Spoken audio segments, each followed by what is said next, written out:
Hi everyone, welcome back to my channel. My name is Ivy if you are new here, and today we are going to be talking about orca whales, specifically them in captivity. This video is going to be two parts just because I already know that it's going to be really long, and today we're just going to be talking about the first whale ever in captivity and mainly focusing on the life of the whale Tilikum, who is the star of the documentary Blackfish. If you constantly see me looking down, it's just because I have my computer right in front of me and I just have bullet points of everything that I want to say. Just make sure that I get the dates right and I don't miss anything that I want to talk about. But I'm first just going to start with kind of like a third grade lesson on the orca whale. Orcas are the largest member of the dolphin family. They can weigh up to 6 tons and be anywhere from 23 to 32 feet long. They live in families called pods. Their pods are kind of the center of the social aspect for these animals. They're very invested in them. They're very close with their families. You live in the same pod your entire life. You're always with your mom. Pods are just extremely important to these animals, and every different pod has different like wavelengths and ways of talking through echolocation, and that kind of leads scientists to believe that orcas have, like, every pod of orcas has a different language.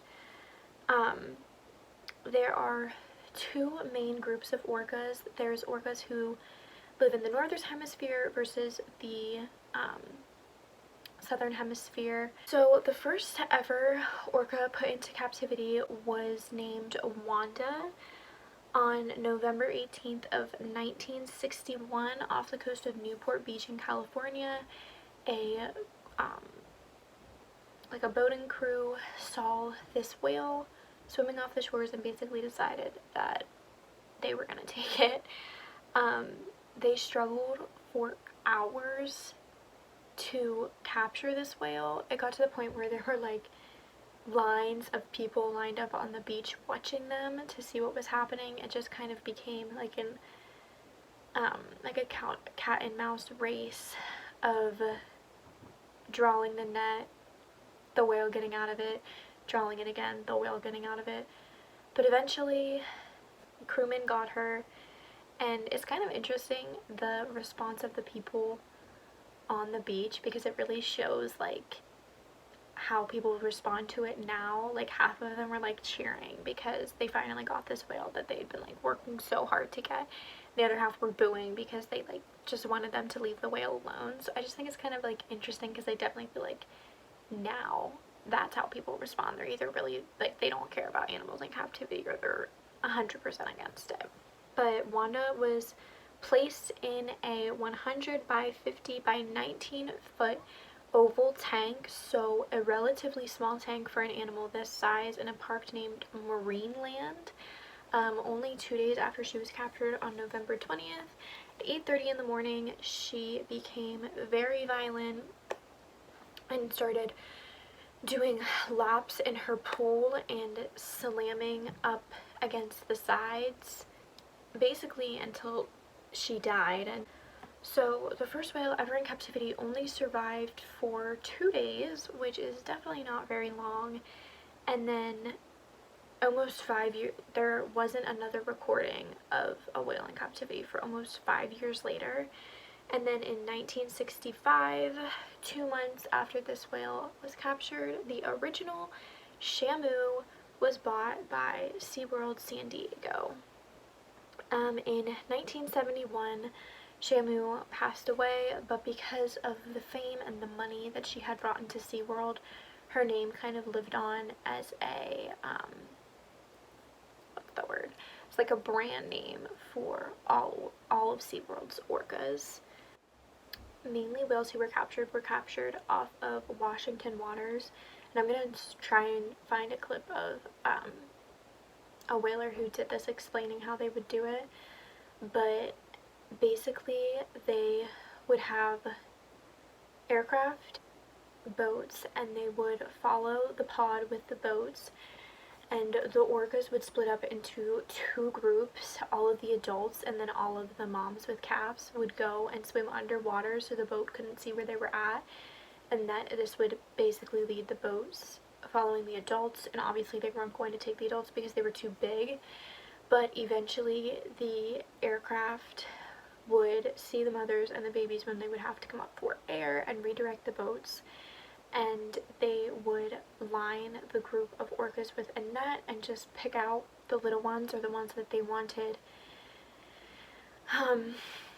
and then drop the net. And this was a pretty lengthy process, and unfortunately when they would take the net down, because the orcas in the net were trying to get out and then the other ones were trying to break the net away.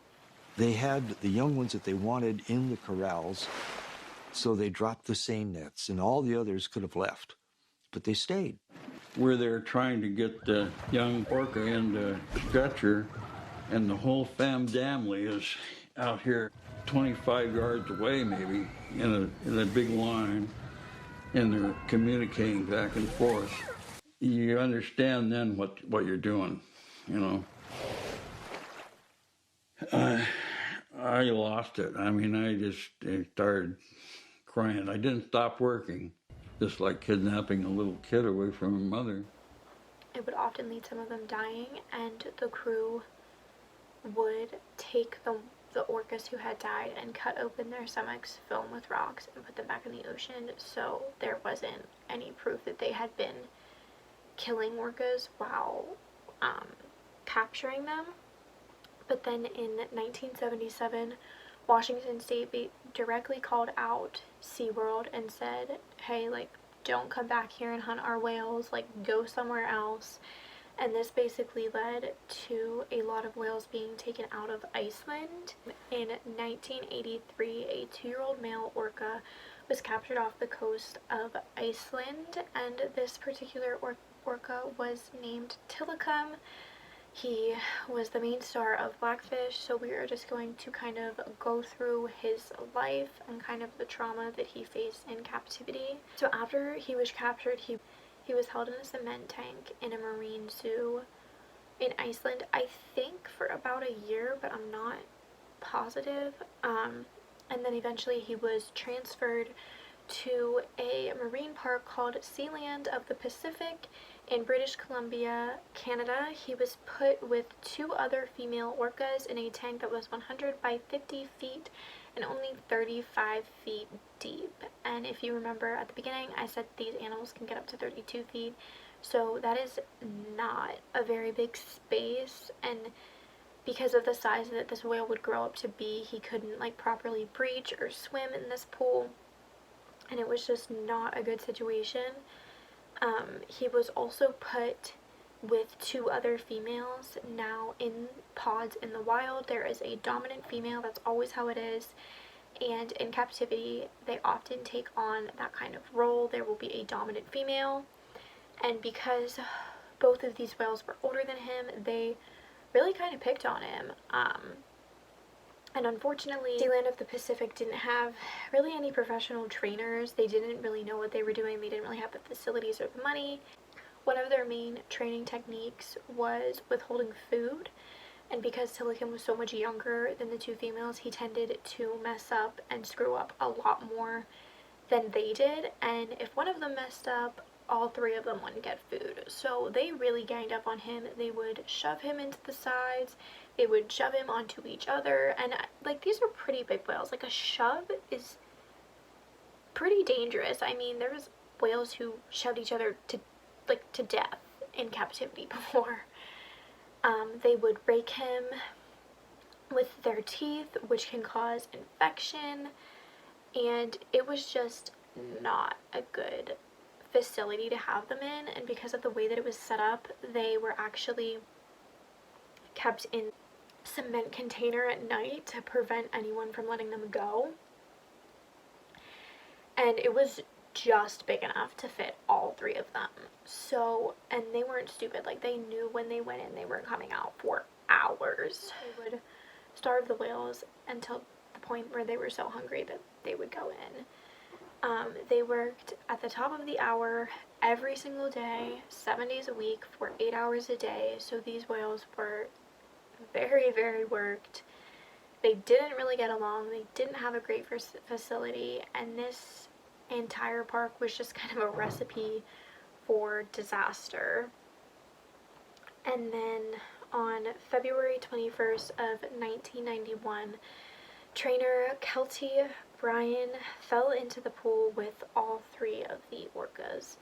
Now, Kelty was a bright 20-year-old college student. She was studying marine biology. She was an amazing swimmer. She was actually training to be in the Olympics. And she just had like a really bright and promising future in front of her. Eyewitnesses that day said that they saw Tilikum pull her into the water, and then all 3 of the whales kind of gang up on her and play with her. Now, there's no like footage of this. There's no proof that Tilikum was the actual one who physically killed her. Certain eyewitnesses that day said that they knew it had to have been Tilikum because he had the flopped over dorsal fin and he was the only male in there. So he definitely took full credit for this girl's death. After that, Sealand of the Pacific completely shut down, and they just needed to get rid of these whales. And at the same time, SeaWorld was looking for a male for their breeding program. Their breeding program was still fairly new. The first successful pregnancy that they ever had was in 1985. So it only had been around for like 5-6 years, but they needed to diverse their gene pool, so they essentially needed more male orcas. So when they heard that this orca was up for cheap, they really bid onto it. Obviously the fact that he had already been in an accident probably wasn't a good idea to breed him, but we'll get on to that. So he went to live in SeaWorld Orlando, and then on January 6th of 1999, Daniel P. Dukes bypassed SeaWorld security and got into Tilikum's tank. Now, this one just really blows my mind, because if you think about it, like, how hard would it have to be to get past security cameras, security, like, alarms, the guards, like, they had night watchers, and he got past all of that, not to mention that he at this time was under the influence. So this random drunk Floridian broke into SeaWorld. I just feel like that is just so peculiar to me. Like, I feel like it's in movies, people like breaking into parks or like zoos or something, and you're all like, oh well, it's a movie, you couldn't actually do that. But like, maybe you could. I mean, I'm not encouraging you, but I'm just saying, like, if this guy can do it, like, how bad is their security? He got into Tilikum's tank. He basically took all of his clothes off and thought he was just gonna have this magical swim with this orca. No one's ever gonna know what happened that night. It's completely up in the air. All we know is that the next morning he was found on top of Tilikum's body. Tilikum was just swimming around the pool and he was laying on top of him. Now, he had some serious injuries. He had been scalped. His genitals were bit off. He had multiple cuts and bruises. I mean, his body was so mutilated. During his autopsy, they could not find, like, the exact reason for death because there was just so much trauma to his body.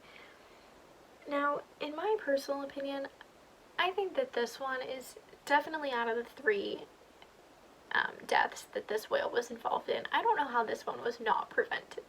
Like, how did someone not catch him? How did he get into the tank with the most dangerous whale that SeaWorld has, the one that's worth the most, and nobody caught him? Like, I just find that hard to believe. And I don't want to say that, like, I don't think a company would do it on purpose, like let someone get in the tank with this dangerous animal, but like, how did they not?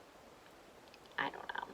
Another thing that's kind of controversial about this man's death in particular is SeaWorld claims to have no video footage of this night. Now, again, Tilikum was worth the most out of all of their other whales, so there would have 110% been security cameras all around his tank, but they claim to have not had them. They have given them to no police station. The FBI was involved in this case. They don't got them. They just don't have them. So that is death number 2 that this whale was involved in. And then on February 24th of 2010 in Shamu Stadium,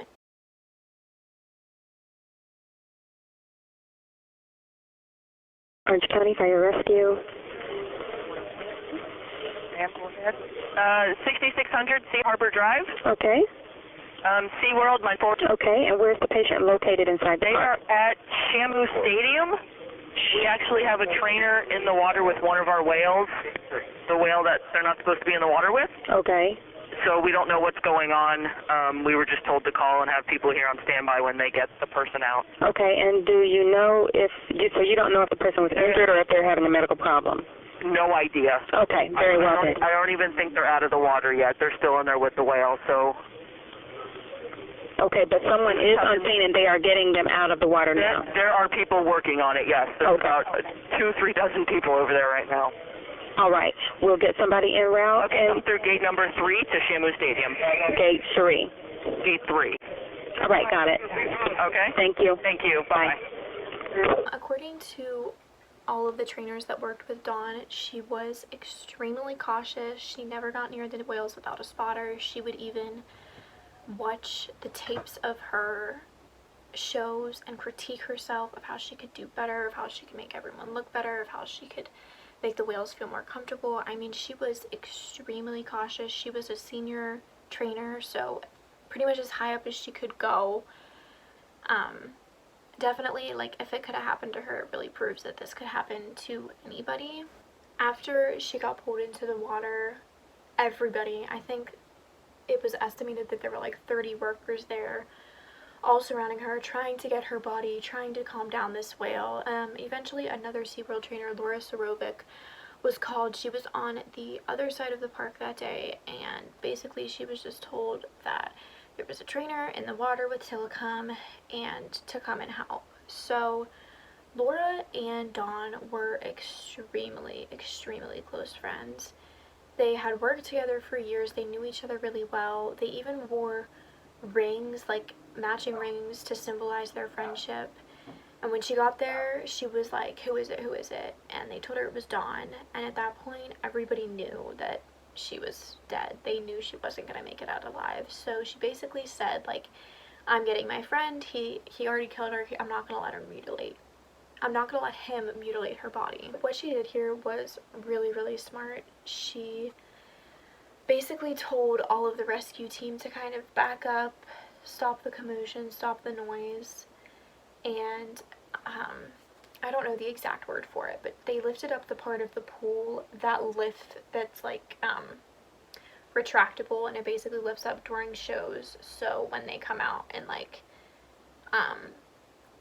lay up on it to kind of like show how big they are, they put that part of the pool up. She went and got her wetsuit on and basically tried to get this whale to give her friend.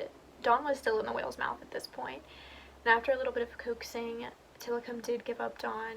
When they finally got Dawn out of his mouth, her left arm was still in there, which they eventually got again, and it was just completely clear to them even before the autopsy that her body was pretty mutilated.